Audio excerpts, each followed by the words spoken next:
Antes da gente começar esse episódio, eu gostaria de dar um recadinho para você que quer criar e hospedar seu próprio podcast. Você já ouviu falar do Anchor? Não, é a maneira mais fácil e rápida de você criar seu podcast. Não acredita? Então ouve aí. Primeiro, o Anchor é gratuito. Segundo, ele disponibiliza diversas ferramentas para você gravar, editar e personalizar ainda mais seus episódios, com músicas e efeitos sonoros, e tudo direto do seu smartphone ou computador. Além do mais, o Anchor distribui seu podcast automaticamente para diversas plataformas, como Spotify, Google Podcast, Apple Podcast, Castbox, entre outros. E tem mais, você pode ganhar dinheiro com seu podcast. É isso mesmo, o Anchor, ele faz a ligação entre o seu podcast e os patrocinadores. E você nem precisa ter um público tão grande assim para começar a faturar. Para você ter uma noção, os primeiros patrocínios são direto do Anchor. Então não perca mais tempo. Venha já criar seu podcast com o Anchor. Baixe agora mesmo o aplicativo ou acesse o site anchor.fm. Anchor, a maneira mais fácil de fazer um podcast. E agora, vamos para o episódio.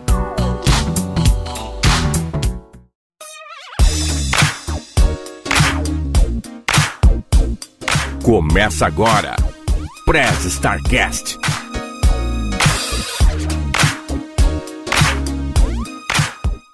Ohayou, starteiros! Genki desu ka? Eu sou o Will Cunha, falando direto do Japão, e esta é mais uma edição do Press Starcast, a sua áudio-revista digital feita do mundo para o mundo. O programa de hoje é uma edição especial sobre o Dia do Trabalho. Vamos começar apresentando a galera que vai compor essa bancada. Esta que é a maior bancada virtual da podosfera. Começando aqui pela direita, falando direto do Japão, Renin. Fala galera, beleza? Como é que vocês estão?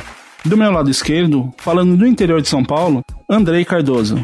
Salve, salve galera, tudo bem? E o nosso suporte técnico, ela que é a estagiária robô mais eficiente que eu conheço, Neuza. Ohayou, galera. No programa de hoje, teremos a presença de dois convidados. O programa ele será dividido em duas partes. A primeira parte será a entrevista com o Yuji Uni e a segunda parte com o Ronaldo Santos. Então, bora pro bate-papo? Neuza, press start. Entendido. Você está ouvindo Press Starcast, sua revista digital do mundo para o mundo.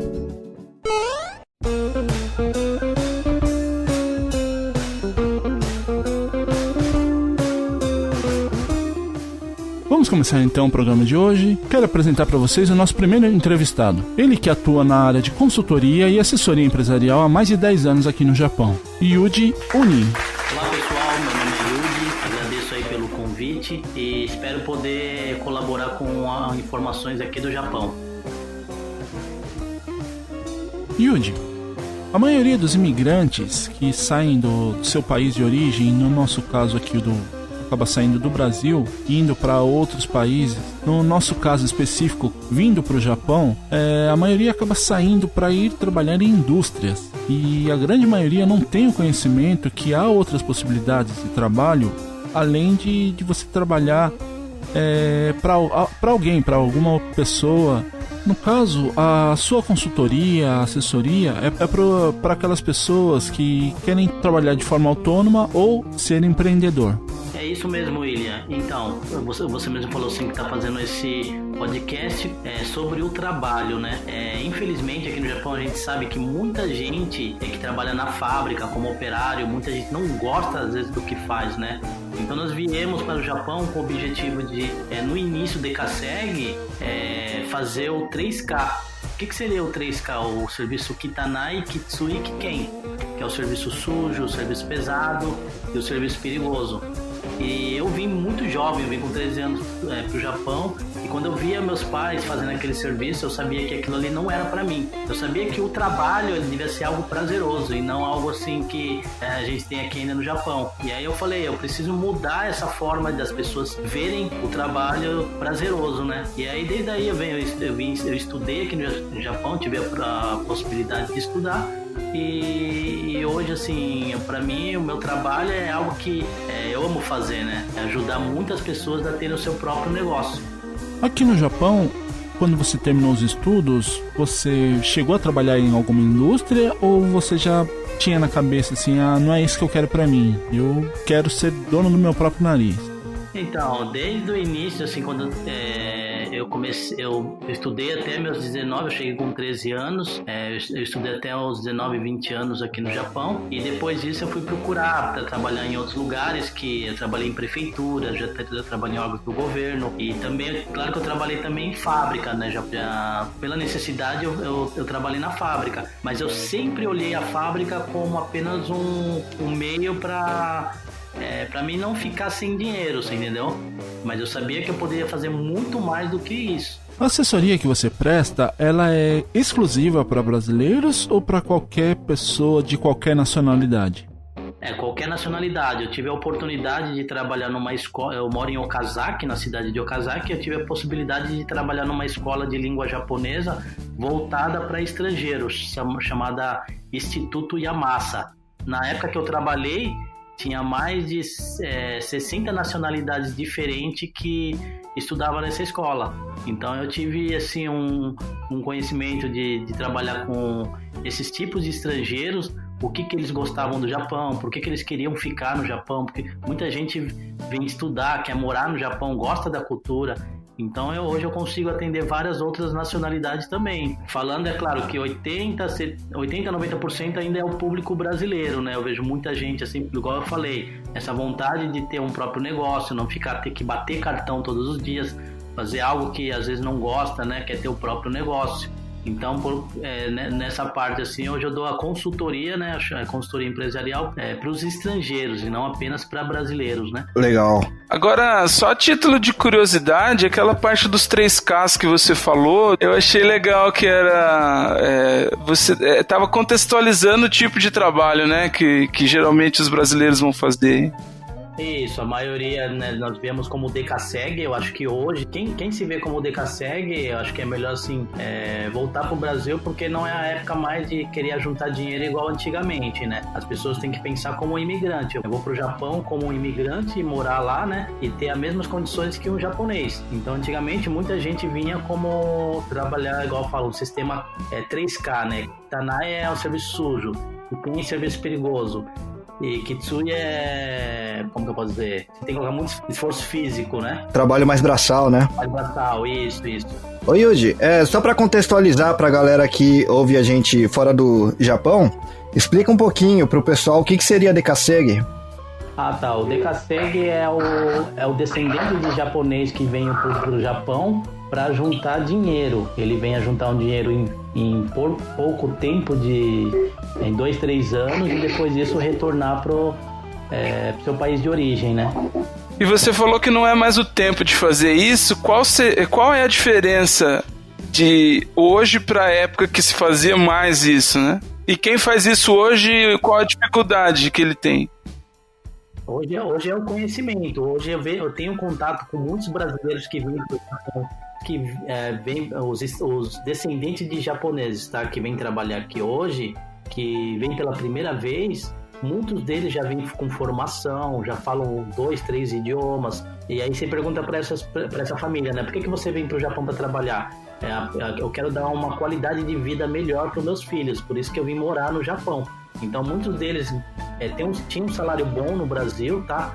Eu já conheci gente que trabalhou em empresas multinacionais aí como executivo, e aí decidiu deixar tudo de lado e vir pro Japão pela qualidade de vida, não é nem pelo salário em si, né? E aí essas pessoas... Mudou o perfil mesmo. Mudou o perfil. Então, assim, brasileiros que estão há 20, 30 anos, eles têm que começar a se adaptar ao novo sistema, porque senão vão ficar para trás, né?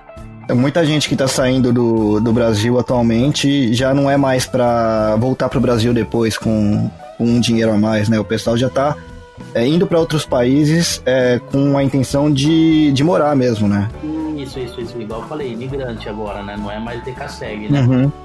Yuji, eu tinha lido há um tempo atrás que hoje em dia, com a quantidade de imigrantes que tem no Japão, né, começaram a entrar pessoas de vários países diferentes, e eu tinha lido que o povo brasileiro é um dos povos que menos empreende aqui no Japão, comparando com indianos, que tem muito comércio indiano, chineses e por aí vai. Atualmente, se você fizer um comparativo de 10 anos atrás, que foi quando o senhor começou a trabalhar com essa área aqui no Japão, para agora, você consegue perceber um crescimento de empreendedorismo da parte de brasileiros, ou você acredita que ainda seja muito pequeno a quantidade de brasileiros que empreende, que poderia aumentar mais? Eu acredito que poderia aumentar mais, tá? E outras nacionalidades vêm passando os brasileiros nesse aspecto. Então, assim, agora é o momento, por mais que muita gente olha como crise, eu acredito que agora seja a oportunidade de você estar fazendo algo diferente. Porque os japoneses mesmo também perceberam que são 3 tipos de pessoas que vai fazer o Japão ter um diferencial daqui para frente, tá? São as mulheres solteiras, né, que está crescendo cada vez mais. Então elas estão pensando, mulheres solteiras não, mães solteiras, tá? Que tem um aumento, que é chamado de shingurumasa, né? Que tá tendo um aumento e às vezes elas não conseguem um trabalho na empresa tradicional. Então tem que olhar o filho em casa, às vezes, né, não tem a ajuda do marido, então ela tem que pensar em algo novo. Então isso aí tá tendo um crescimento de mães assim solteiras, e elas estão buscando algo para empreender. Outro é os jovens, né, que eles não querem mais viver o sistema de hierarquia do Japão, né, ficar obedecendo os presidentes da empresa, igual antigamente, e eles estão buscando muita informação no YouTube, buscando informações fora através das redes sociais. E o terceiro são os estrangeiros que estão empreendendo aqui, que já moram há muito tempo, que já tem muita informação. Então o Japão ele vem acompanhando esses 3 perfis, tá? Legal. E, Yuji, analisando esse perfil de pessoas que você descreveu, que acabam empreendendo aqui no Japão, no seu ponto de vista, o que é mais procurado? Pessoas que querem abrir o seu próprio negócio, ou aquele tipo de pessoa que quer realizar um complemento de renda, né? Ter uma segunda fonte de renda, trabalhando de forma autônoma, uma prestação de serviço, alguma coisa desse tipo? Então, eu venho trabalhando já há bastante tempo, afunilando os clientes com quem eu quero trabalhar, você entendeu? Então, assim, eu busco, hoje tem muitos brasileiros aí ganhando milhões, cara, que vocês nem imaginam, que mexe com carro. Então eu consegui achar esse público que eu comecei a trabalhar, né, hoje na internet aí. Tenho a página Abrir Empresa no Japão, então não apenas usando o Facebook, mas tem outras formas também de e-mails. Eu trabalho com Instagram, YouTube, e aí eu consegui funilar os clientes que realmente eu vi o perfil que eu queria trabalhar. E eu encontrei brasileiros que tem loja de carro, que mais? Que trabalha com leilão, trabalha direto com japonês, peça de carro, transportadora, imobiliária. Tem muitos brasileiros aí que são empresas jurídicas, né? E não são autônomos. E tem também, é claro, os autônomos, que o perfil que eu venho trabalhando são pessoas que estão se dedicando 100% ao seu negócio. Porque por mais que você fale assim para mim assim, mas uma renda a mais, a pessoa ela fica sempre fazendo meio a meio, ela nunca fica 100% focada no negócio dela. Então 50% ela trabalha numa empresa e 50% ela se divide no negócio dela, você entendeu? Isso aí na verdade não é bom, né? É mesmo porque muita gente, quando sai do Brasil, o pessoal sai com financiamento, né? O pessoal sai com uma renda muito baixa, então o pessoal tem que complementar de alguma forma, né? Inicialmente, pelo menos. Isso, inicialmente, né? Mas assim, se a pessoa hoje... É que antigamente, né? Todo mundo falava assim, eu vou pro Japão, vou ficar só 2, 3 anos, depois eu vou retornar. Só que não tinha aquela... Sim. Como era jovem e tudo, eu nunca pensei nisso também, né? E aí eu vejo que o quanto é importante a gente ter metas e objetivos, você entendeu? Se a gente falar 2, 3 anos, para que isso aconteça, quanto que eu tenho que juntar? O que eu preciso fazer? Então acho que falta muito dos estrangeiros, né? Ter esse foco realmente de estar correndo atrás. Yuji, e quais seriam as maiores dificuldades que os brasileiros costumam ter no começo do empreendedorismo aqui no Japão? A maior dificuldade é a língua, o idioma, né?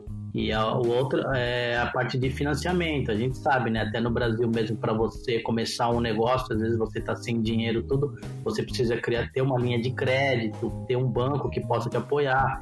Então, às vezes a pessoa não tem um visto permanente, às vezes vai no banco, né? Às vezes não consegue o empréstimo para ter um giro, para começar o negócio. Então, assim, você criar essa credibilidade aqui no Japão é a dificuldade que os estrangeiros têm. Entendi.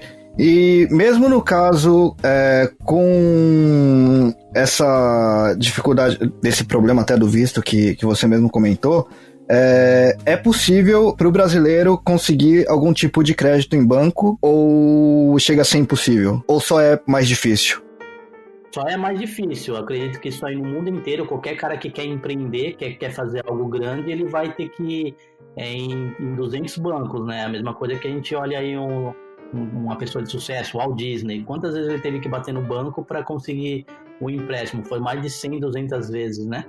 Então, acredito que o brasileiro aqui é igual a gente estava conversando sobre as pessoas que trabalham na fábrica. Então, eu já passei por muita dificuldade aqui no Japão, mas por decidir não voltar de jeito nenhum para uma fábrica, entendeu? Então, quando eu coloquei uma meta lá do objetivo, eu falei, não, eu vou trabalhar com consultoria.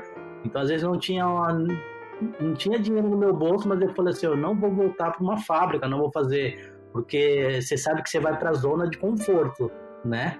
Você acaba indo para a zona de conforto, aqui eu tô ganhando bem, tá? Então quando melhorar de novo, aí você começa a entrar dinheiro no seu bolso, você fala, vou sair da fábrica de novo, eu vou continuar com o meu negócio. Tá, mas e os clientes que eu tava atendendo até agora, você entendeu? Você acaba fazendo as coisas meio que meia boca, né? Então, voltando ao que você perguntou para mim sobre empréstimo bancário, as pessoas, claro, tem que se esforçar um pouco, ter um pouco de dinheiro, começar a fazer o negócio dela girar, né? Ter um histórico, isso aí eu falo bastante nos meus vídeos, né? Dentro do YouTube, no Facebook também. Você vai criando um histórico para o seu negócio e depois de 6 meses você leva para o banco e mostra, prova para eles que o seu negócio realmente é algo lucrativo, né? Porque nenhum banco vai te emprestar dinheiro se você falar assim, não, eu tô sem dinheiro. E aqui no Brasil a burocracia é muito grande, mesmo com algumas facilidades que tem recentes aí, no caso de MEI, enfim. E comparando um pouco, talvez você conheça, obviamente, um pouco da nossa legislação aqui. Como que é aí no Japão? É mais simples? A pessoa que quer empreender, ela encontra menos burocracia? O que você diria? Eu acredito que no Japão é muito mais fácil de empreender. Quando eu vejo o pessoal aí no Brasil, eu acompanho muita gente aí, né? Igual eu falo, eu amo essa parte de empreendedorismo, então eu acompanho bastante pessoas de sucesso aí no Brasil. E eu imagino que, né, o pessoal fica falando de impostos, de burocracia. Comparado com o Japão, isso aí é muito tranquilo. Para a pessoa que quer empreender mesmo, claro que ela vai ter as dificuldades, vai ter. Mas comparado com o Brasil, acho que não. Aqui é muito mais fácil, o governo ajuda, né? A partir do momento que você faz algo concreto, mostra que que empreender não é apenas ganhar dinheiro, é você fazer algo pela sociedade que você vive, né? Então, você mostrar isso para o governo japonês, que você está empreendendo, que você está empregando pessoas, né? Com certeza vai abrir sempre oportunidades para não só empréstimo bancário, mas aqui tem muitas ajudas do governo. Agora mesmo, né, com esse negócio do coronavírus, pro MEI, que seria no Brasil, aqui no Japão, né, é o autônomo, eles vão dar uma ajuda aí de $10.000, né? E para quem tem empresa jurídica, eles vão dar uma ajuda de 2 milhões de ienes, que vai dar $20.000, entendeu? E fora outras coisas, empréstimo bancário que eles estão fazendo para manter Eles sabem como está difícil para o empreendedor, então eles estão ajudando, você entendeu? E Udi, essa questão então do corona, como que está afetando o seu trabalho hoje e como você tem ajudado as pessoas em relação a isso? Eu não sei se vocês conhecem, o meu trabalho, o nome de consultoria empresarial é a parte burocrática, mas o meu trabalho mesmo é voltado totalmente ao marketing digital, né? Então eu já venho entregando conteúdo há mais de 5 anos e aí eu soltei, né? Ajudando o pessoal aí, uma ajuda que o governo está dando de empréstimo bancário. Eu coloquei um curso agora para mim estar fazendo segunda, terça e quarta, né? Foram 3 dias de workshop, eu vou fazer, né? E aí eu consegui já fechar uma turma tranquilo. Então, para mim, assim, fora, né, isso que eu vou fazer, esse workshop, tem as pessoas que estão me procurando para a parte a parte de burocracia, né? De empréstimo bancário, tudo. Então, para mim, tá tranquilo, você entendeu? Eu vejo que até no Brasil mesmo, quem trabalha nessa área de internet mesmo, Os caras estão bombando, né? Então a oportunidade agora aqui no Japão que eu falo para todo mundo, quem sair desse tradicional e entrar pro virtual, que agora é oportunidade. Então para mim eu não tô sendo afetado, você entendeu? Tem um ditado que fala assim, enquanto uns choram, outros vendem lenço. Então nesse momento, graças a Deus para mim, eu tô vendendo bastante lenço. Sim. Mas é isso, né? E eu acho que essa parte de consultoria também tem sido importante, porque é um momento que as pessoas têm dúvidas e às vezes querem fazer algumas coisas e precisam de informação, né?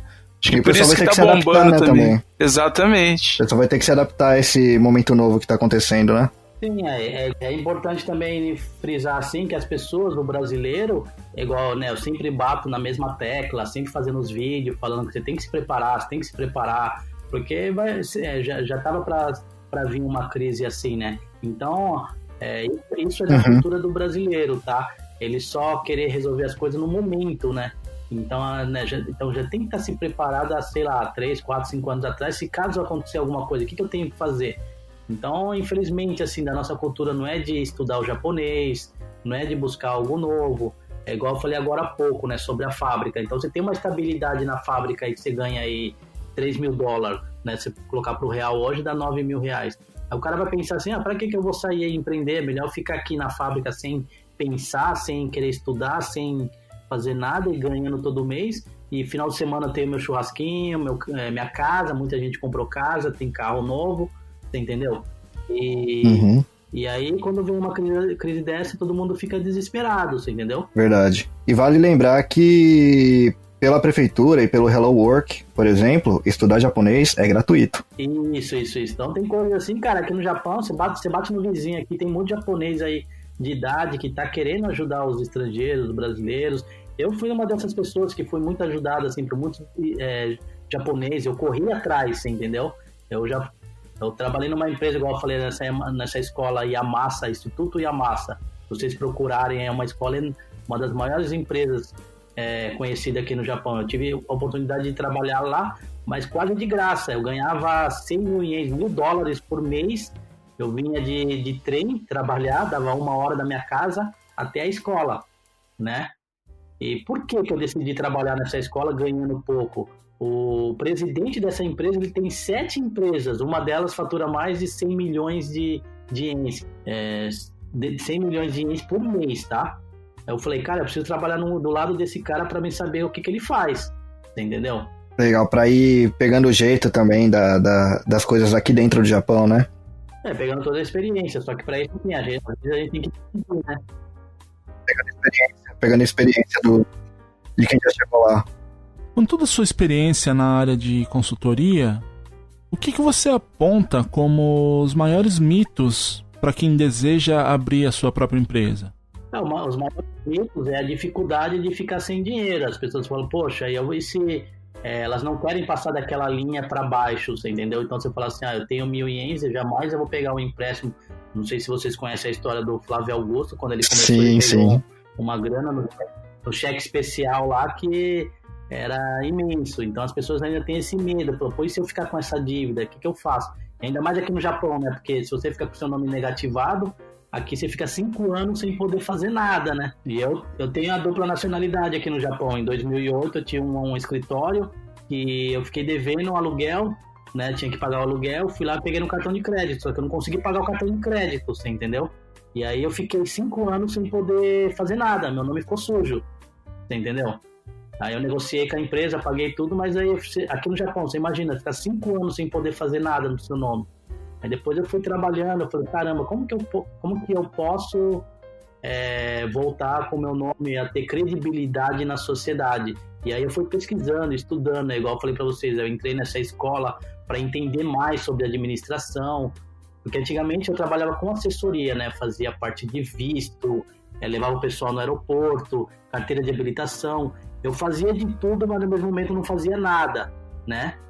Então assim, eu não tinha um foco. E eu não sabia administrar. Eu falei, então eu preciso primeiro aprender a administrar uma empresa. Aí eu voltei, né, dei um passo para trás, comecei a estudar, comecei a trabalhar nessa escola e entender como que funciona o sistema, né? E aí, graças a Deus, assim, eu voltei a fazer tudo novamente, sem problema nenhum, né? Tirei os cartões novamente e igual eu vejo, voltando ao que você perguntou pra mim, William, esse medo que as pessoas têm, mas eu vou empreender, tá? Mas e se acontecer alguma coisa? Qual é a pior coisa que pode acontecer, você entendeu? Acho que tudo na vida dá pra se resolver, a única coisa que não se resolve é a morte, né? Verdade. E quais são os seus projetos para o futuro? Né? Quais são os seus projetos daqui para frente?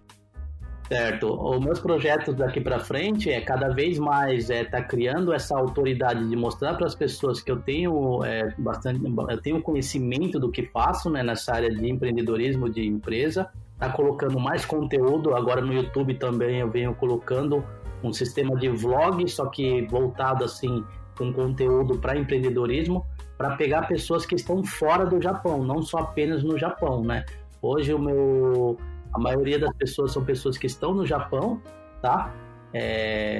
Mas eu quero também, assim, trabalhar como consultoria internacional. Então, aí pegando pessoas de outros países que querem empreender no Japão, né? Mostrar a possibilidade de você usar a internet como ferramenta. Tem gente que tem muito conteúdo que está fora do Japão e pode estar oferecendo isso para quem está aqui dentro do Japão, né? Eu tenho algumas empresas pequenas, tá? Pizzaria também, que eu trabalho, né? Eu dou suporte. E tem algumas coisinhas assim que eu não pretendo criar algo enorme, uma empresa grande para mim estar administrando tudo sozinho. Então eu prefiro estar criando empresas pequenininhas, assim, entendeu? Entendi. Só informando para os nossos ouvintes que todos os seus contatos estarão lá na postagem desse episódio. E lembrando também que o Yuji, ele tem o site abrindoempresanojapão.com, certo, Yuji? Isso, o site abrindoempresanojapão.com. Lá tem várias informações interessantes, tem um blog, né? Eu particularmente sempre tô acessando ali e vendo algumas informações no blog, né? Tem bastante coisa interessante. Então, tem o site abrindoempresanojapão.com, tem o Facebook também, né? O pessoal coloca lá Abrir Empresa no Japão, e o Instagram também, que a gente tá colocando bastante força agora, tá? Lembrando que todo esse trabalho de consultoria é voltado em cima da minha experiência, né? Então, eu não tenho da minha experiência e dos meus resultados que eu tenho até hoje, você entendeu? Porque ninguém iria contratar um consultor se você... Tem muita gente que me pergunta, Yuji, qual que é a sua formação? Você vier na minha parede aqui, ela tá limpa, ela não tem nada. Ela não tem diploma, porque eu não tenho. Então, eu estudei até o colegial aqui no Japão, né? É muito sobre o resultado que eu venho, assim... as dificuldades que eu tive, tá? O histórico que eu tive aqui no Japão é isso que eu quero passar para muitos estrangeiros, né? Poder ajudar nessa parte, né? Yuji, em nome aqui da equipe do Pré-Startcast, gostaria muito de agradecer a sua presença. As suas informações foram muito enriquecedoras e mostrar para o nosso ouvinte que não é só de trabalhar em fábrica que se vive aqui no Japão, que quem quiser tem campo, tem espaço para montar sua própria empresa, trabalhar de forma autônoma, né? É só a pessoa ter a coragem e a iniciativa para começar. E se o nosso ouvinte que mora aqui no Japão tem um interesse em montar sua própria empresa ou trabalhar de forma autônoma, é só procurar a sua consultoria. Isso, é só procurar a minha consultoria. Eu posso dar o meu telefone aqui? Claro, pode deixar seu telefone sim. Apesar de que a gente vai deixar lá na descrição do episódio. Mas pode falar sim. Só pode estar entrando aí em contato com o número do telefone 080 11 11 7721. 080 11 11 7721. E aí a gente vai poder dar todo o suporte, né? E ajudar as pessoas, igual eu falei, né? Fazer com que as pessoas comecem a ter a visão diferente do que é um trabalho, né? Ser algo prazeroso e não ser aquela coisa, putz, eu tenho que acordar cedo agora, aquele trabalho chato, e trabalhar 29 dias odiando o que faz e um dia só pelo salário, você entendeu? Eu acho que a gente tem que sonhar mais, acreditar mais e que não é só apenas... Nós não estamos aqui só pelo dinheiro, né? O dinheiro é só consequência do nosso trabalho. Então a gente tem que fazer algo muito maior que isso. Fazer algo que te adiciona algo, né? Isso, que você goste, né? Acho que isso que é importante. E conhecer pessoas, né? Igual, do nada, né? O William me mandou uma mensagem e falou, você topa? É claro que a gente tem que olhar muito quem são as pessoas que a gente, né, hoje eu faço uma live com quem eu estou trabalhando, mas eu gosto muito, cara, de criar network, conversar com pessoas que têm esse pensamento diferente, igual vocês estão criando, né, essa rádio. Então é interessante ter brasileiros que estão fazendo algo diferente, né? Até porque nem todo mundo tem o mesmo perfil de trabalhar numa empresa, de seguir uma rotina, né? As personalidades são diferentes e é legal que as pessoas saibam que elas podem fazer coisas que elas tenham motivação de fazer, né? Mesmo não estando no país dela.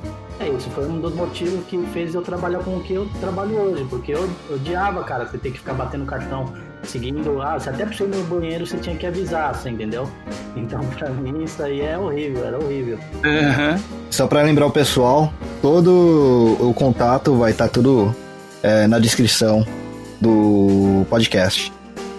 Yuji, eu gostaria de agradecer muito a sua participação, muito obrigado mesmo aí pela presença e saiba que a porta dos nossos estúdios aqui do PlayStartCast estarão sempre abertas para você. Eu que agradeço. Obrigado, hein, Yuji? Foi muito legal conversar com você, viu? Cara, então, eu que agradeço aí pela oportunidade, né? Igual eu falo para todo mundo, é possível para todos nós, né, querer fazer algo diferente aqui no Japão, no Brasil, em qualquer lugar do mundo.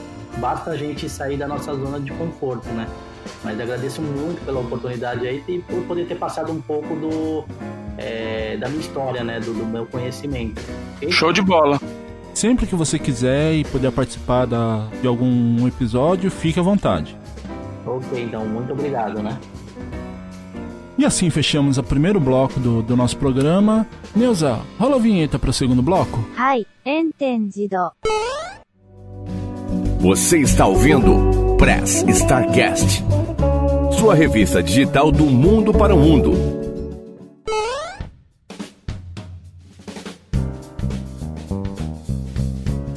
De volta com o nosso programa. Nosso segundo convidado é um profissional multitarefas. Ele é músico, desenhista, professor, entre outras atividades. Tenho o prazer em apresentar Ronaldo Santos. Bom dia, boa noite, William, Henning, Andrei. Fala, Ronaldo, tudo bem? Tranquilo, cara? Tudo bem, tranquilo. Seja bem-vindo em sua primeira participação aqui em nosso programa, no nosso podcast. E muito obrigado aí por ter aceitado o nosso convite. Eu que agradeço, muito bom estar aqui com vocês aqui. Primeiro programa que a gente está fazendo junto aí. Ronaldo, você fala do interior de São Paulo, né, no Brasil. Isso, hoje eu estou morando no interior de São Paulo, uma cidade chamada Jacareí, próximo a São José dos Campos, no Vale do Paraíba. Se apresente aí para os nossos ouvintes. Eu tenho 53 anos, hoje eu trabalho como professor em duas redes, uma rede de escola técnica, numa rede de ensino fundamental, escolar normal, que a gente chama, né? Trabalho também como desenhista para a indústria aqui da região, muito trabalho que eu faço para Revap, que é a cliente maior aqui. Trabalho também como músico. Como músico eu estou faço evento bem variado, desde tocar em restaurante, bar, até festas de empresa. Eu tenho um network bom dentro da indústria. Faz mais de 30 anos que eu toco para eles, né? Um bom tempo já. Mais ou menos isso aí, né? Ronaldo, conta pra gente um pouquinho como que foi se desenhando esse caminho de várias atividades que você foi pegando. Quando você começou a estudar, você já tinha ideia do que você queria fazer? As coisas foram acontecendo aleatoriamente, essas múltiplas escolhas, conta pra gente um pouco. Então, tem até mais um trabalho que eu faço que eu esqueci de falar desse daí, que é o mais novo, né? Que eu tenho um trabalho de orientação educacional, a gente orienta jovens, eu e mais um psicólogo, né? Orienta jovens para escolha das carreiras. E até um momento atrás, algum tempo atrás, eu me sentia meio patinho feio, você quer saber? Que eu não era especialista em nada e claro que eu sou músico profissional, desenhista profissional e professor profissional. Mas eu não me sentia com tanta propriedade quanto um cara que era especialista.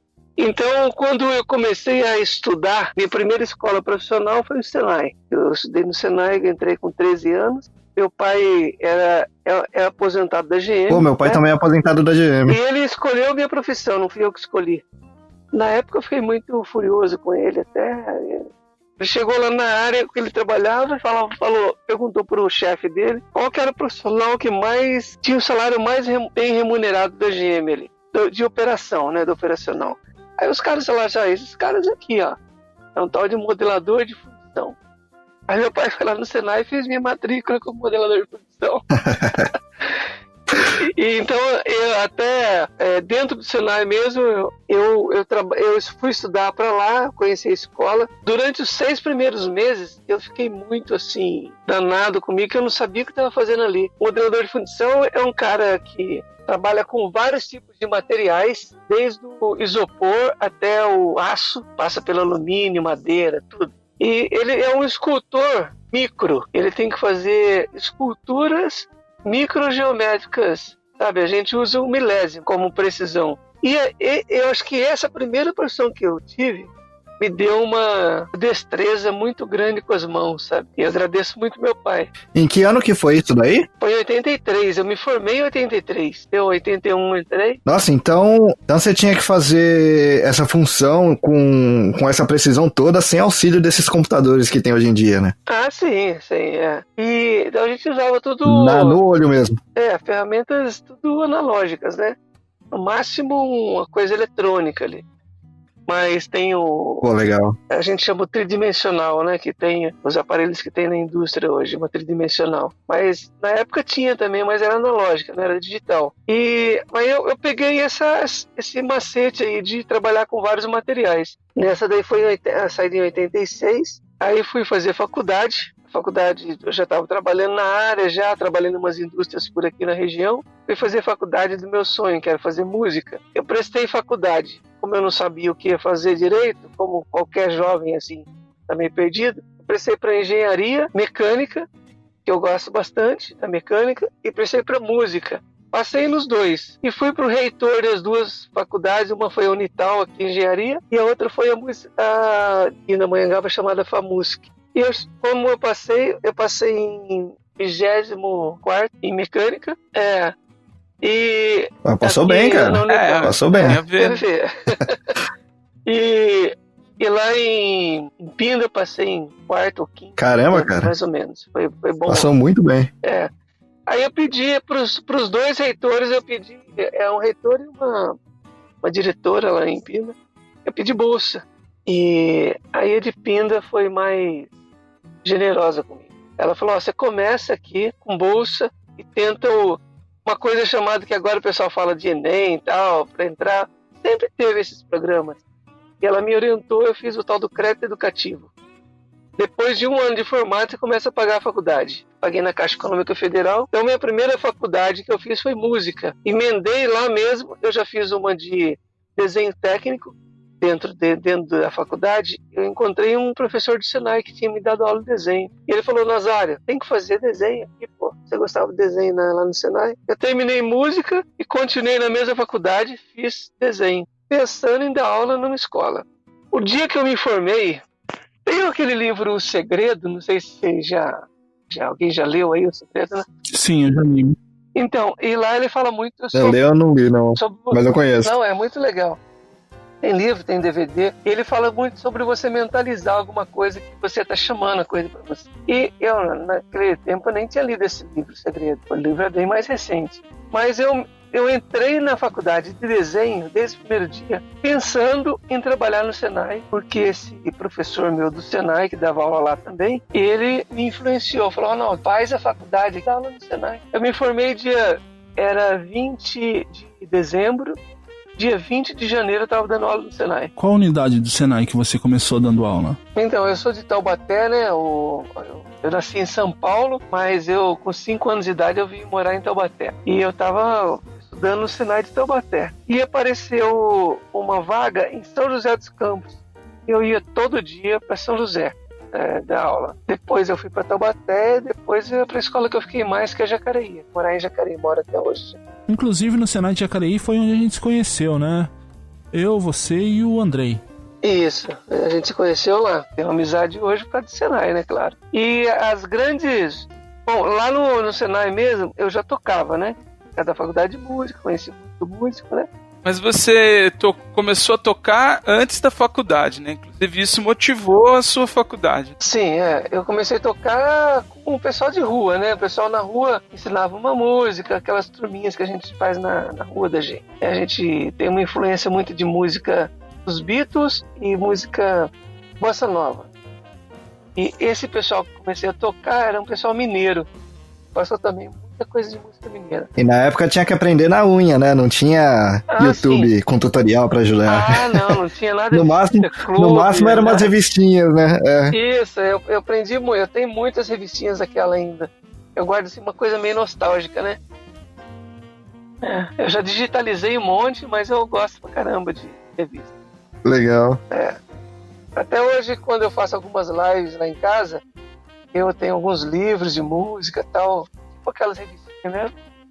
Eu coloco lá, eu faço uma coisa mais nostálgica, um pouco eu gosto disso aí, sabe? Deixo meu tablet do lado, tem também um tablet, que hoje é tudo digital, né? Mas eu gosto em casa usar livro, revista. E, então, mas eu fiquei esse tempo todo no Senai, entrei em 94, fiquei até 2015 no Senai, bastante tempo. Mas em concubinante, né, junto com isso daí, eu também comecei a dar aula no estado de São Paulo, né, no governo. Dei um tempo a aula, fiquei um bom tempo e desisti. E nesse tempo que eu desisti da aula, eu precisava de outra tarefa. Sempre eu gostei de fazer mais de uma coisa mesmo, sabe? Então eu tocava, eu dava aula no Senai, aí eu falei, não, aí surgiu uma oportunidade de dar aula de tubulações industriais. E eu não tinha... desenho também, mas eu não tinha nenhuma prática com isso. Aí eu tenho um livro não lembro o nome do livro, mas é um texto que ele escreveu, Rubem Alves, Campinas, né, até faleceu. O texto chama Pipoca ou Piruá. Ele falava, quando você quer aprender alguma coisa, você pega o mais difícil e joga. Então o que eu fiz? Eu falei, vou trabalhar nesse negócio de desenho industrial agora. Então eu estava começando a dar aula disso, então eu peguei bastante conteúdo disso daí. Tem um cara que eu nem conheço ele pessoalmente, mas é daqui, eu sei que é daqui da região, chama Silva Teles, é um engenheiro da Revap, muito respeitado aqui. Eu peguei a coleção de livros dele, que são 5, e comecei a estudar. Aí eu falei, agora eu preciso treinar, né? Aí me joguei na indústria. Um dia eu fui fazer um contrato na indústria aqui em Taubaté. Cara, eu saí na hora do almoço, Senai, que eu tava dando aula, fui em Jacareí, fui correndo em Taubaté para assinar um contrato de música. Eu ia fazer para essa empresa um trabalho de evento de final de ano. Eu não lembro que época que era do ano, mas eu já estava assinando para o final do ano. E como eu sempre tive CNPJ, pessoa jurídica, essas empresas que eu sempre tive network por causa do Senai, sempre me contratou. E eu cheguei na empresa lá com a camisa do Senai para assinar um contrato. Um cara que era chefe de manutenção me indicou um caminho lá para eu chegar até o RH, que era para assinar um contrato. Só que no caminho que ele foi comigo, dentro da empresa, você trabalha no Senai? Eu falei, trabalho. Rapaz, eu fiz um curso lá, um treinamento lá, preciso pegar até um diploma. Eu falei, onde que foi? Daí ele falou para mim, até a sala que o William e o André estudavam, e na frente daquela sala tínhamos treinamentos também. E esse cara tinha feito um treinamento ali. Eu lembro da turma dele, mas eu lembro dele. Eu falei, não, eu tenho que voltar aqui amanhã, eu pego para você o diploma. Peguei o diploma e levei pro cara. Aí ele falou assim para mim, uma dessa daí, no outro dia, mas eu tô precisando de um cara que faça um desenho aqui, mas é um desenho específico, população industrial. Você sabe indicar alguém? Eu falei assim, sei, eu indico. Olha a coincidência. Tá aqui na sua frente, cara, que vai indicar. E ele falou, nesse desenho isso? Eu falei, eu trabalho com isso lá no Senai. Aí foi meu primeiro trabalho grande, assim, eu desenhei a indústria inteira, ele me deu a planta e eu desenhei a tubulação inteira. Aí me especializei nisso aí. E tem um lobby aqui no Vale do Paraíba de desenhistas, né? E pouca gente que desenha tubulação industrial. Aí eu fiz esse contato com eles. Tem um cara que eu também não conheço pessoalmente, conheço só pela rede, que é o Marquinhos, que é um engenheiro da Nestlé. Né? Ele mudou até para Pernambuco, foi para lá, mas ele me tirou muitas dúvidas. Então foram acontecendo desse jeito as coisas. A gente vai desejando, eu acredito muito no desejo, né? E as coisas vão rolando pra você, assim. Hoje eu tô com 53, então trabalho com desenho industrial, trabalho com as duas escolas que eu tô e trabalho com orientação educacional, além de tocar no final de semana. No final de semana, hoje eu toco menos um pouco, porque eu tenho uma filha, né? Sou casado, mas tenho uma filha. E eu gosto da atenção para ela no final de semana. Então, durante o mês, eu divido, assim, 2 finais de semana eu fico com ela, 2 finais de semana eu toco. Acho que é isso aí, mais ou menos, o resumo. Você experimentou tanta coisa diferente e foi bem sucedido em todas elas, né, cara? Legal pra caramba isso daí. Eu acho que sempre dá pra você tirar um proveito, assim, eu acredito muito, assim, quando você leva essa escola que tudo tá conectado, né, cara? Uma coisa que você aprende numa tarefa que você faz, você leva a experiência para outra. Por exemplo, hoje se fala muito aqui no Brasil, ensino por competência. Ensino por competência é baseado em 3 pilares que chama da educação. É saber ser, saber fazer e o saber. É o conhecimento, habilidade e atitude. Um profissional, ele é avaliado nas 3 coisas. E um cara que tem competência é aquele cara que pega o serviço e ele entrega baseado nesses 3 pilares. Ele conhece muito, tem muito conhecimento, ele sabe fazer, vai lá e põe a mão na massa e sabe fazer, e tem atitude de negociação, de prazo, né?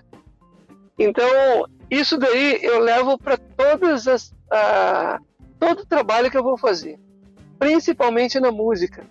A música, acho que eu tive assim atualmente a música para bar, assim, trabalhar em bar, essas coisas não está tão valorizada como antes. Teve uma época que ganhei muito dinheiro com música, mas justamente porque trabalhava para indústria. Muita gente não sabe, mas, por exemplo, a Embraer me contratou várias vezes para tocar no restaurante enquanto o pessoal comia lá. Usada, ela ia lá comer, estava lá tocando. Contratada de empresa mesmo. Empresa mesmo. Por quê? Porque eu tinha nota fiscal, porque eu sempre chegava no horário, e tem essa coisa de músico não ter muito compromisso com essas coisas. O cara às vezes quer ser músico, e o perfil geralmente do músico é um perfil também mais relax, mais aberto, assim. Pode ver que tem músico aí que é profissional aí que é cheio de mania, que eu acho um desrespeito, minha opinião, né, pessoal. Eu acho que tem muito desrespeito ao público. Você marca um show 10 horas, o cara chega meia-noite, entendeu? Eu acho um puta desrespeito, porque já está negociado. Na verdade, a propaganda fala 10 horas, mas o contrato do cara está meia-noite mesmo. O público chegar 10 horas, consumir bastante produto ali no pré-show, e depois o cara chega. Às vezes o cara está em outro lugar, fazendo outro show, atrasa. Mas eu admiro muito o profissional que marca 10 horas, 10 e 1, ele está no palco, acabou. Tá cantando já, faz 1 minuto. Sim, aqui é um pouco diferente essa parte mesmo. Aí, aqui o horário, se o horário tá às 7 começa. Então, e aqui no Brasil é meio relaxado isso aí, né? Aqui é bem redondinho. Então, nessa daí, eu tive pelo esse ensino por competência que eu sempre cobro dos meninos aqui quando eu tô dando aula, eu carrego também pro show. Como que eu vou ser competente se eu não tô lá no horário? Entendeu?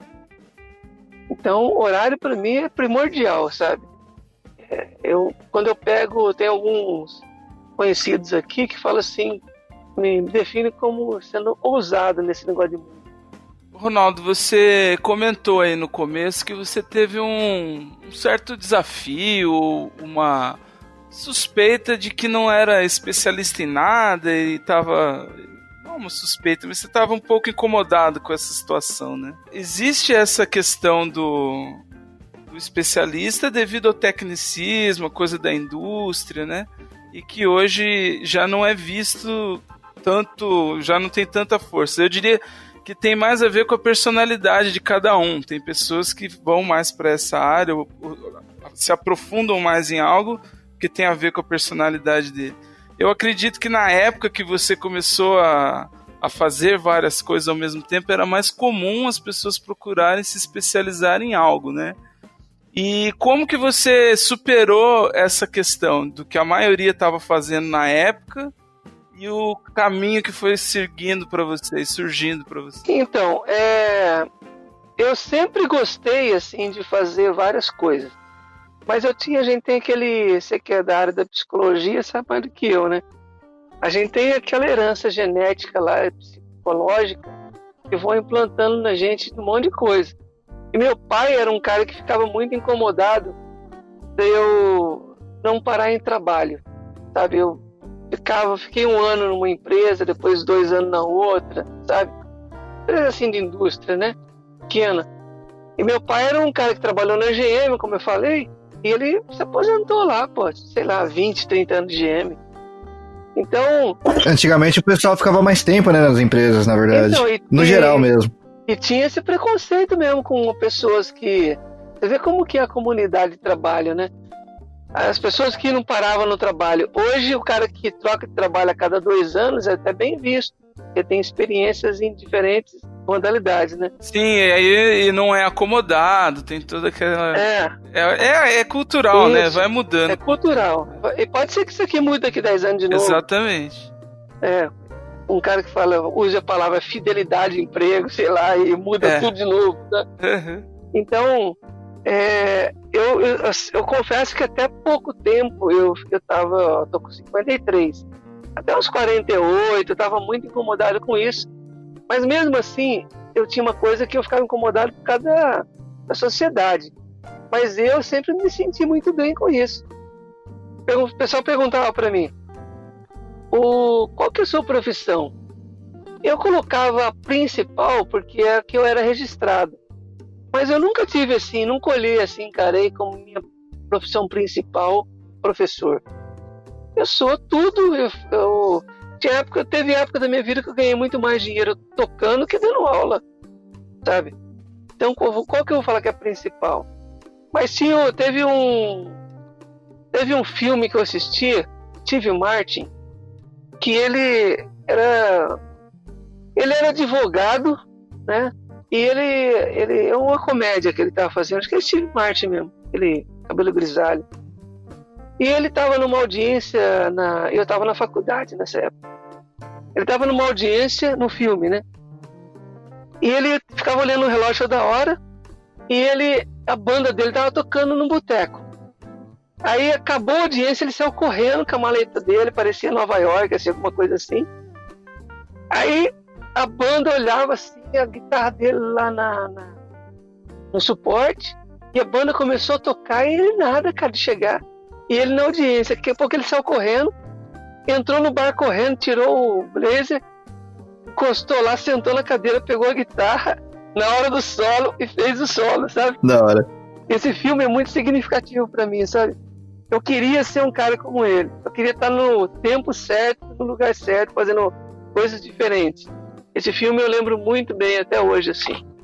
Então por isso que sempre eu estive feliz dentro de mim, assim, como não ter a profissão principal. Porque uma sempre relaxou em relação à outra. Teve momentos, assim, que eu tava puto de tanto tocar. Eu tocava... Nessa época eu ganhei muito dinheiro, eu era bem requisitado aqui, no Vale. Eu tocava desde Santa Isabel, que é Grande São Paulo, até Valença, no estado do Rio de Janeiro, passando pelo sul de Minas. Então minha agenda era de quarta a domingo. E puxando um pouco pro meu lado, como você falou aí, e você comentou numa das respostas do assunto, no meio de uma conversa sua aí, o que é muito interessante é a pessoa ter uma forma de se conhecer também, através da atividade que ela faz, né? Você falou que aplica algumas situações, o Henning comentou que foram bem sucedidas, mas certamente você sabe de algumas histórias que não deram tão certo e você pode usar essas experiências em outras atividades. E a pessoa que faz isso, que tem essa experiência de fazer muitas coisas, ela consegue ter uma melhor observação em relação aos seus gostos, né? A sua personalidade, a como ela consegue render melhor aqui ou ali. E às vezes o cara que é especialista, ele começa a ficar muito por cima e não vai ter essa oportunidade, né? E é legal, é bem bacana isso que você colocou. E já emendando na palavra do Andrei, né? Você como educador e orientador, no seu ponto de vista, o que você vê como maior dificuldade para as pessoas hoje, principalmente quem está iniciando numa carreira? Respondendo primeiro do que o Andrei falou aí, fez essa questão, a questão de você trabalhar com muitas coisas e você vai experimentando uma coisa de um no outro. Cheguei até a, por exemplo, uma coisa diferente, assim, que eu vi, não que eu inventei isso, porque eu vi um cara usando, daí eu fiz também o Machadão, que é de cursinho, ele é muito famoso no Brasil. Ele tocava violão e colocava as fórmulas dele em música. E eu trouxe o violão para a sala de aula também com responsabilidade. Por exemplo, enquanto a pessoa desenhava lá, eu tocava o violãozinho, minha sala de aula sempre teve som, né? Desde aquela época que eu dei aula para vocês, naquela época tinha um toca-fita lá que eu consegui colocar lá, e a gente ouvia música na aula. Então, na verdade, tudo isso é para um autoconhecimento, né? Você vai experimentando coisa que dá certo, você vai jogando para outra coisa que dá certo também. Vai ter muita coisa que dá errado. E aí a gente vai se conhecendo, vendo os nossos limites, né? Cara, eu sei o limite para tudo, sabe? Tem coisa que eu não dou conta. Mas emendando com a que o William fez, hoje, assim, com os orientandos, assim, o conselho que a gente dá, né? Esse conselho não deveria ser vendido, não, né? Mas o conselho é o seguinte: é você trabalhar numa coisa que você tenha prazer, entendeu? Porque você vai fazer aquilo pro resto da vida, bicho. Sabe? Já pensou? E outra coisa, a gente orienta muito aí nessa orientação educacional que a gente faz, nada é definitivo na nossa vida. Sabe? E pode ser temporário, por que não? E não é porque você deixou lá para trás uma coisa que você não faz mais, você não pode retomar ela daqui a um tempo. Não é? Hoje, assim, a nossa vida é muito diversificada e muda muito, cara, sabe? Mas isso até para o atendente do caixa, né? Fazer coisas que você tenha prazer, que a pessoa vê que você é um profissional que tem prazer em fazer aquilo. Qualquer médico que você vai, que te trata bem, que seja um cara competente, é porque ele tem gosto em fazer aquilo, tem cuidado naquilo. É um cara que você faz propaganda dele para os outros, cara. Tanto quando for um médico ruim, você faz também propaganda negativa dele. Eu nunca mais vou naquele médico. Não é? Então, o conselho que eu dou é fazer isso. Você vai trabalhar com atendendo caixa. O que você pode fazer para ganhar dinheiro hoje com coisa que você é capaz de dar conta? Eu não gosto de me relacionar com pessoas. Eu não gosto de conversar. Então não vai trabalhar no balcão de uma loja, pô. Vai trabalhar numa coisa que você possa trabalhar sozinho, numa fábrica que você tem que enfiar parafuso lá, ficar sozinho o dia inteiro. Entendeu? Vai procurar esse tipo de trabalho. Eu só tinha esse trabalho porque só esse que apareceu. Trabalho tem muitos trabalhos pra gente fazer. Muitos. E eu penso assim que tem hora que o trabalho escolhe a gente, mas a maioria das vezes a gente escolhe o trabalho. Você tem que focar no que você quer, né? Lá na frente, se você focar no início, a hora que você acabar a preparação, tem o trabalho te esperando. Por exemplo, o cara quer... eu não gosto de trabalhar fazer serviço braçal, não gosto de sujar a mão. Então ele vê as possibilidades que tem, a idade que ele tem, do que ele tem que trabalhar, ver o que ele tem de conhecimento para as profissões que ele quer ter. Não adianta viajar, também tem gente que viaja, né? Eu quero trabalhar nisso, mas não tenho competência, não tenho conhecimento, não tenho habilidade para aquilo lá ainda. Tem que fazer um treinamento, um curso. Vou fazer um curso, vou fazer um curso de design de games, que está muito... design de games, tudo bem. Você gosta disso, pesquisa bastante e vai fazer. Desde o momento que você vai fazer, você mentaliza que você quer trabalhar com aquilo, que é eu falei do livro chato lá, que é um livro chato, o segredo. Ele é chato, porque ele martela na cabeça da gente umas coisas. É a minha opinião, né? Mas é muito real ele. Se você, desde o primeiro dia que você faz o curso, você tá encanado em trabalhar com aquilo, é inevitável, cara. Você tá no ônibus indo para esse treinamento, você vê uma matéria lá no UOL sobre games, você para com aquela matéria lá inteira. Quer dizer, você tá chamando aquilo lá, cara. Chegar uma hora que vai aparecer para você, se você é um cara inteirado. Agora, se você não gosta de games e vai fazer um curso de games só porque tá em alta, você não vai se interessar por assuntos de game, que você tá no ônibus, você quer ver outra coisa, não quer ver aquilo. Mas quando você tá fazendo um estudo sobre alguma coisa, você fica viciado. Essas revistinhas de... É que se o cara não gosta, o trabalho dele passa a ser insuportável. Exatamente. Essas revistinhas que... Olha só, que você falou, antigamente era só revistinha que tinha, não tinha internet. Exatamente. Eu tenho um valor sentimental nessas revistas, que eu dei um tanto e fiquei com um tanto, aí numa caixa inteira, fiquei grande assim. Pô, dão uns 4 caixas de sapato. Caramba. Pra ter uma ideia do volume. Eu dei um monte. Eu tenho assim uma inspiração, por quê? Nela assim, uma coisa emocional, porque eu comprava, às vezes eu estava no centro da cidade, morando em Taubaté, e eu morava num bairro afastado. Eu estava, por exemplo, com R$5 hoje, e eu estava com R$5 para ir embora para casa. Eu vi uma revistinha nova que tinha uma música na revistinha, que eu queria aprender. A revistinha vinha umas 10 músicas. E ainda tinha essa, né? A gente sempre comprava por causa de uma ou duas músicas no máximo. De uma e perdi o resto. E você sabe disso. Né? E aí, às vezes eu falava assim, não, eu tô com 5 contas no bolso. Eu comprava a revistinha e ia a pé pra casa. Então a revistinha, você vê, é um cara que tava com um propósito. O propósito qual que era? Era fazer uma coisa que gosta. Era aprender uma coisa que gosta. E eu ia a pé, sabe? E às vezes eu lembro de um fato que eu nem olhei para esse lado. Um dia eu peguei a revistinha, fiquei tão emocionado com a revistinha, que deveria ter mais de 3 músicas que eu queria ali. Eu saí essa é uma banca. Eu saí da revistinha com a banca, emocionado assim, meio que olhando só para a revistinha, andando na rua. Aí eu fui atravessar a rua, levantei o pé para subir na calçada, só que a guia era mais alta do que eu levantei o pé. Cara, eu bati o topo do pé assim na guia, mas eu caí. Eu dei um tempo pra eu virar de costas só, porque eu caí e eu rachei no chão. E eu não larguei a revistinha.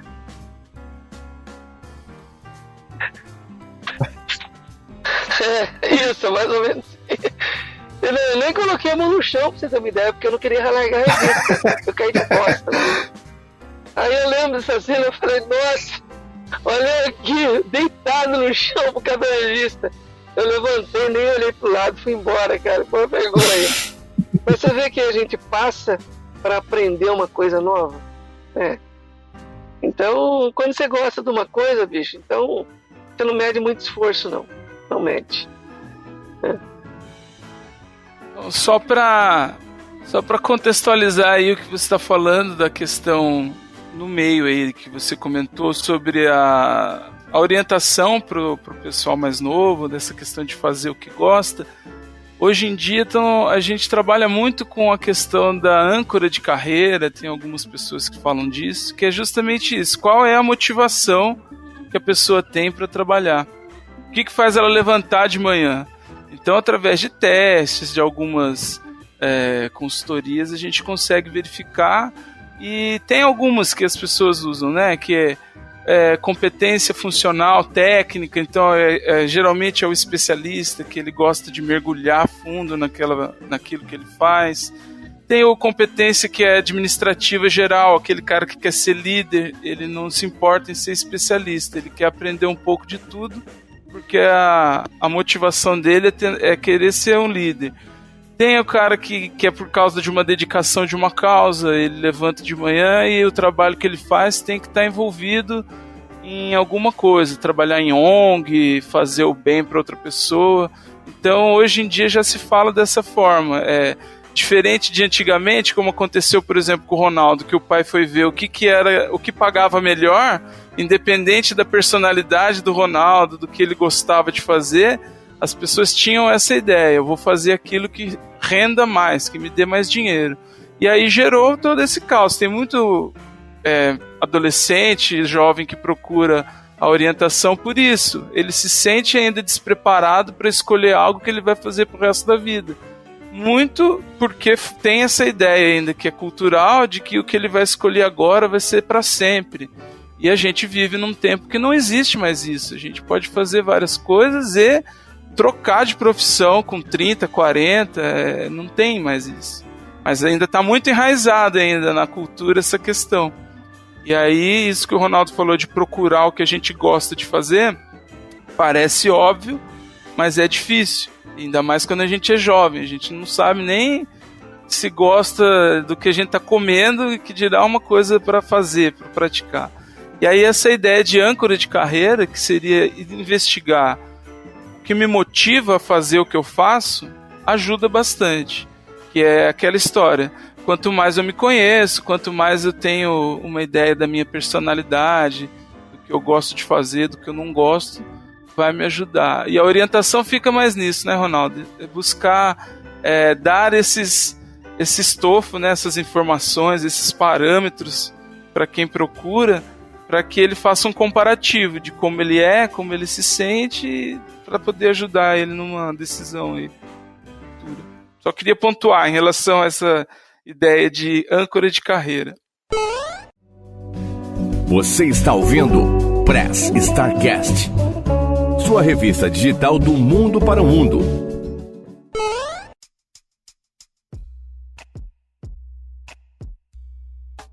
Chegamos ao final do nosso programa. Gostaria de deixar o agradecimento ao Yuji pela participação no primeiro bloco. Muito obrigado mais uma vez pela conversa. Ronaldo, muito obrigado pelo seu papo. Deu até uma saudade da época que a gente teve aula com você. Espero que você tenha gostado da participação. Sempre que você quiser puder participar, seja bem-vindo.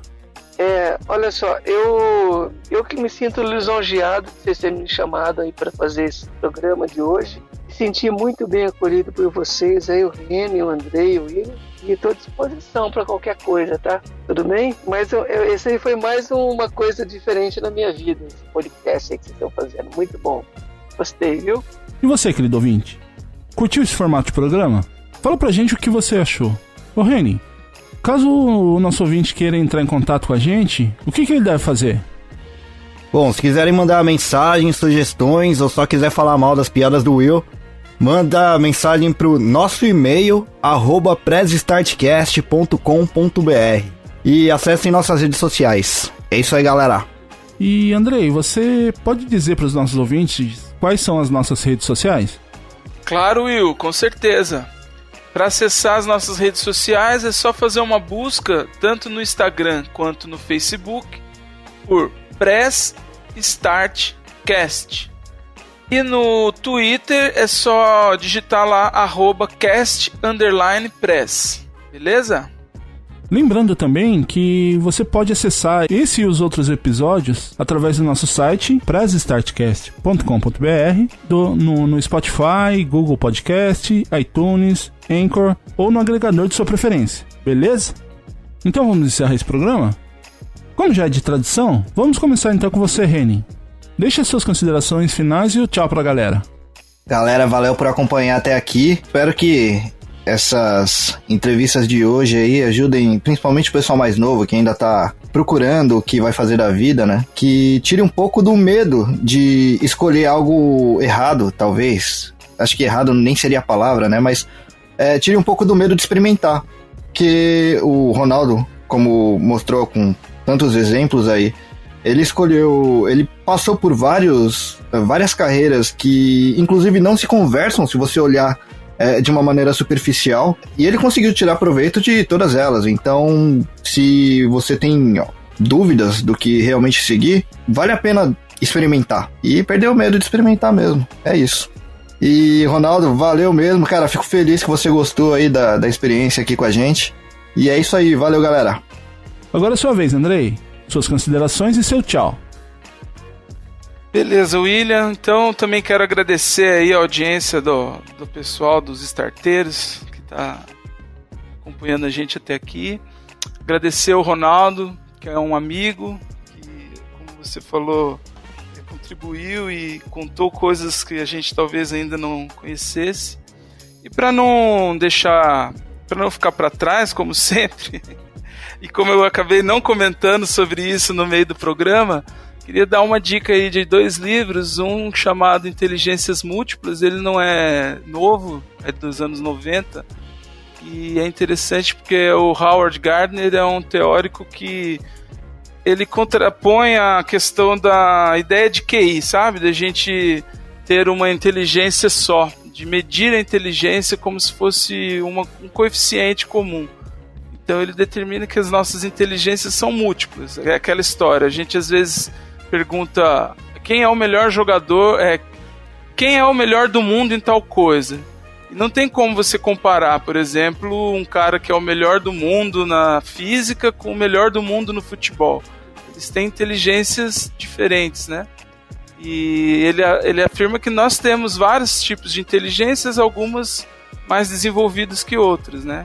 Alguns têm uma inteligência corporal física melhor, outros uma inteligência musical melhor. Então, essa ideia também pode ajudar a gente quebrar um pouco esse conceito de que eu só posso fazer uma coisa, ou que eu tenho que me especializar, né? E também de tentar mudar de carreira depois de um tempo.